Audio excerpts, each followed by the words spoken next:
Hey everyone, welcome to this episode of Meet the Machines at Paper Crane Lab. We're an education space in Bangalore and we run STEM classes and workshops through a lens of art and design.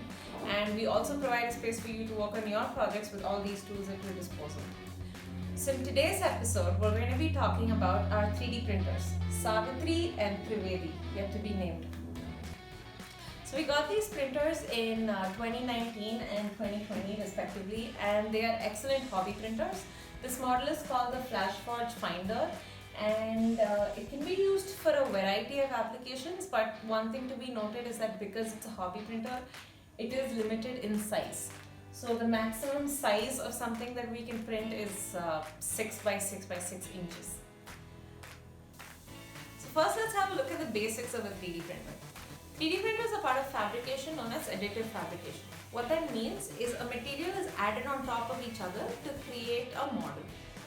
This is different from the vinyl cutter that we saw last week. That's partly a part of subtractive fabrication, where you are removing the shape that you need from an existing material. So what happens here is that there is a filament that is present in this spool over here that basically comes through to a nozzle.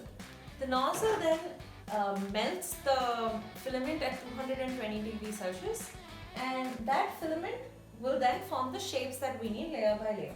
So for example, this model is 3D printed. This fidget spinner here is also 3D printed in place actually.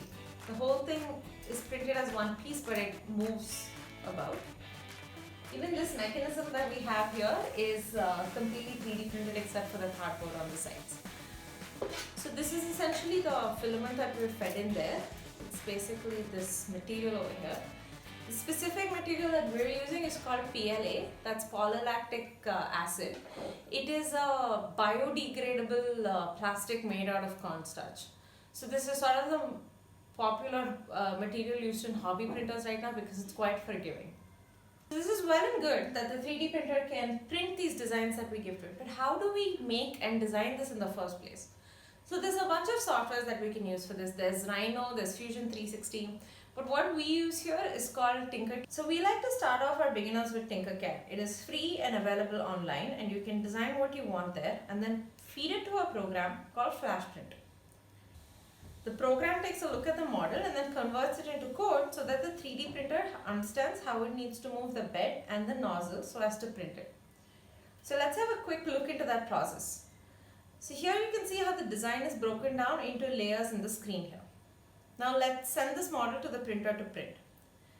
This ship model is considered a standard in assessing the printer, as it has various shapes on it and it can help us understand how the printer handles each one of these. So now let's have a look at the printing process quickly. So as you can see, it's printing the ship layer by layer, and on top of that the nozzle moves along the X and the Y axis. So let's have a look at the model. As you can see, it can print all the parts really well. We just need to do some sanding to finish it. We can also make some really amazing projects with the printer, such as lithophanes. These are essentially photos that have been 3D printed and backlit. We can also make tons of automata mechanisms as well by 3D printing the parts individually. The greatest part about these machines are that as long as you can design it, you can print it.